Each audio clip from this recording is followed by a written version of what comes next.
Schopenhauer's philosophy distinguishes itself from that of other German idealists in numerous ways.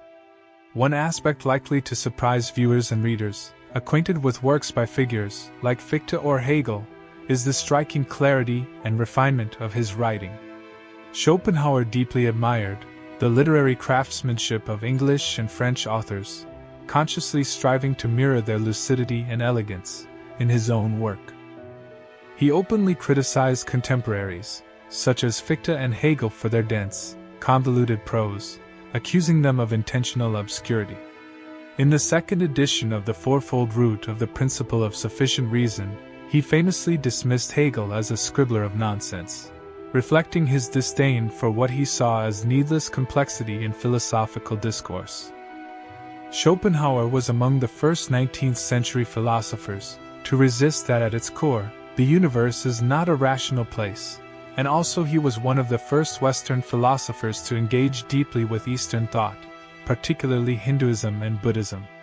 He saw parallels or similarities between his concept of the will and the idea of Maya, meaning illusion in Hinduism, as well as the Buddhist notion of desire as the root of suffering.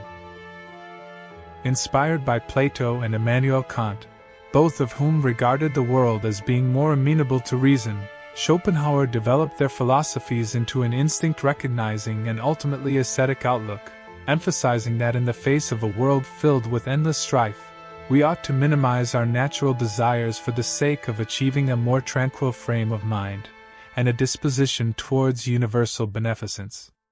Often considered to be a thoroughgoing pessimist, Schopenhauer in fact advocated ways, via artistic, moral and ascetic forms of awareness, to overcome a frustration-filled and fundamentally painful human condition.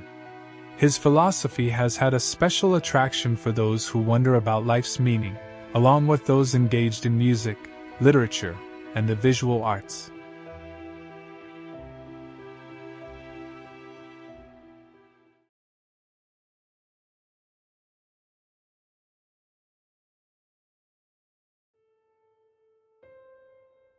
Arthur Schopenhauer was born on February 22, 1788, in Danzig, back then in Germany, present-day Gdansk, Poland. He is the son of Heinrich Flores Schopenhauer, a wealthy merchant with progressive Enlightenment and Republican views, and Johanna, his significantly younger wife.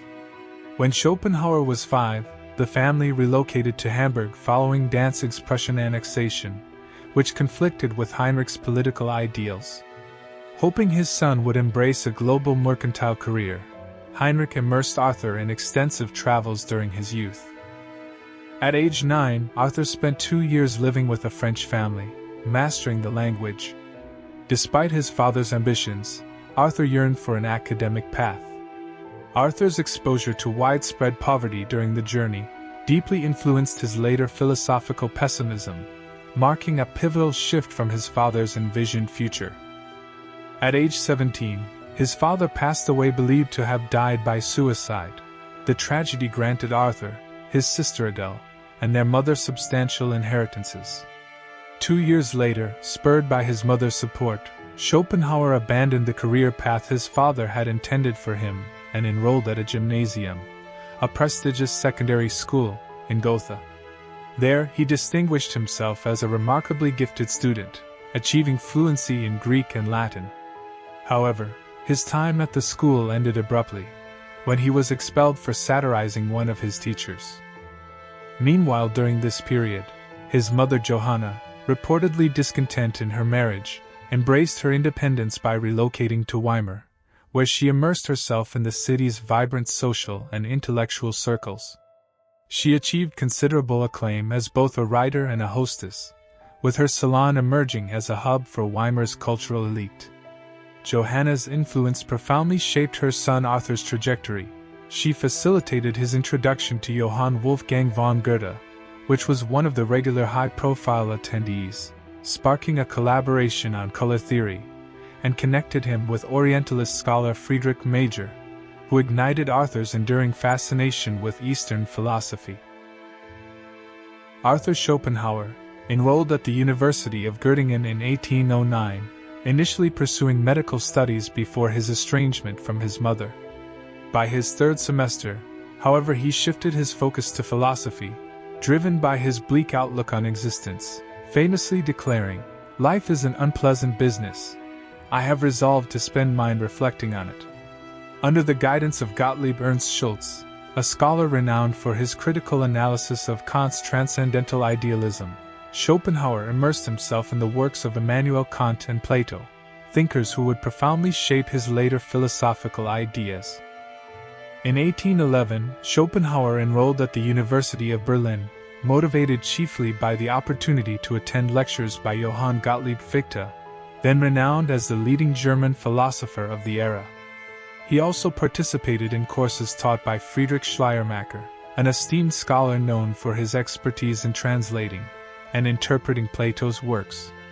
Over time, however, Schopenhauer grew disenchanted with both Fichte and Schleiermacher, as well as with academic culture at large. He criticized the intellectual environment as overly convoluted, detached from meaningful philosophical exploration, and unduly shaped by theological interests. This disillusionment deepened his skepticism toward institutionalized philosophy. In 1813, following Napoleon's Grande Armée's arrival in Berlin, Schopenhauer sought refuge from political unrest by relocating to Rudolstadt, a town near Weimar. It was there that he composed his doctoral thesis, The Fourfold Root of the Principle of Sufficient Reason, offering a rigorous analysis of the principle and positioning his work as a corrective to Kant's framework. Schopenhauer argued that Kant, while outlining the categories of understanding, had overlooked the foundational forms underpinning them.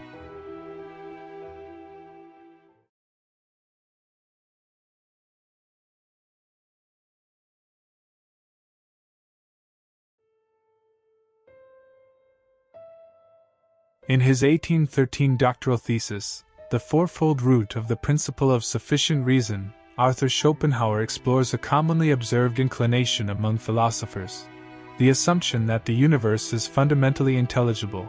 The work critically interrogates the human tendency to presuppose that reality aligns with rationality. Building upon ideas from a century prior, Schopenhauer engages with the principle of sufficient reason, a concept articulated by Gottfried Wilhelm Leibniz in his Monadology. Leibniz defined this principle as the requirement that every fact, or truth, must have a complete explanation for why it is precisely as it is, rather than otherwise.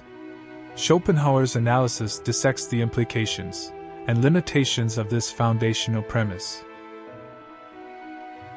The principle of sufficient reason, while appearing self-evident, leads to some unexpected conclusions. For instance, it can be invoked to assert that no two identical individuals can exist, as there would be no logical basis for distinguishing their positions in space. Why one occupies a particular location while the other does not. Similarly, the principle underpins the argument that the physical world cannot have been created at a specific moment in time. Since all moments in time are qualitatively indistinguishable, there would be no sufficient cause to choose one over another for creation. Furthermore, if the principle is assumed to apply universally, it demands a definitive explanation for why anything exists at all, rather than nothing. However, thinkers like Schopenhauer challenged the idea that this principle governs all reality. His skepticism stemmed from Kant's assertion that human rationality is confined by the limits of our sensory and cognitive frameworks, rendering it incapable of resolving metaphysical questions. Thus, Schopenhauer resisted extending the principle's authority beyond empirical boundaries. Schopenhauer asserted that applying the principle of sufficient reason necessitates directing attention to a specific phenomenon demanding explanation. He reasoned that this implies an inherent epistemological structure. A conscious subject must engage with an object requiring elucidation. From this, he deduced that the principle's foundation lies in the subject-object dichotomy, a distinction essential not only for the act of seeking explanations, but also as a precondition for all knowledge. This argument posits that this dualism underpins both rational inquiry and the very possibility of understanding.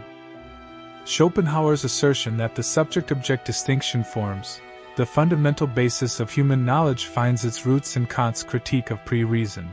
Like Schopenhauer, Kant anchored his epistemology in an abstract, formal and universally applicable separation between subject and object. Kant defined the subjective aspect as the transcendental unity of self-consciousness, a structure devoid of specific content, and the objective counterpart as the transcendental object, an abstract notion corresponding to the general concept of an object. Furthermore, Schopenhauer's emphasis on the principle of sufficient reason as the underpinning of knowledge aligns with Kant's framework, suggesting that this principle lies at the core of both philosophers' theories of understanding. Guided by the stringent epistemological ideals of his time, influenced notably by René Descartes, pursuit of absolute certainty embodied in concepts like the method of doubt and the cogito, a Latin word that can be translated as I think. Schopenhauer asserted that a valid explanation must establish necessity, rather than chance. He contended that any phenomenon deserving of explanation could not be attributed to accident but instead required grounding in inevitability. This perspective framed Schopenhauer's analysis of the principle of sufficient reason as a study of the diverse forms of necessary relationships that bind different categories of objects. His work thus explores how such connections underpin rational understanding, reflecting a broader quest to systematize knowledge through logical necessity. Drawing from Aristotle's theory of the four causes, Schopenhauer delineates four types of necessary connections that emerge when seeking explanations. He further identifies four distinct categories of objects, to specific mode of reason to which these explanations apply. First, conceptual frameworks or abstract ideas rely on logical deduction. Second, geometric and mathematical entities depend on numerical or spatial reasoning. Third, psychological motivators or driving forces of behavior align with intentional or moral reasoning, that is, motives guiding action. Lastly, material objects or physical entities are explained through cause-effect relationships. In essence, Schopenhauer argues that the principle of sufficient reason stems from the interplay between the subject-object distinction and the concept of necessity. Its fourfold root reflects the four object categories, each demanding a unique explanatory framework tailored to its nature. Thus the principle adapts to the context, whether physical, logical, mathematical, or psychological, by employing distinct forms of necessary connection to justify phenomena. Schopenhauer posits that the four distinct explanatory frameworks operate independently and cannot be combined coherently. According to his view, selecting a particular explanatory approach inherently determines the types of objects permissible within that framework. Conversely, if our starting point is a specific category of objects, we require to adopt the corresponding mode of reasoning tied to that category. He contends that conflating these frameworks, such as blending a method suited to material causality with conclusions about abstract concepts, undermines the integrity of rational explanation. For instance, an argument rooted in empirical cause and effect relationships cannot logically culminate in claims about non-material abstractions. Similarly, beginning with purely conceptual definitions and employing deductive logic does not justify assertions about tangible, existing entities. Thus, coherence demands strict adherence to the boundaries of each explanatory mode and its associate objects.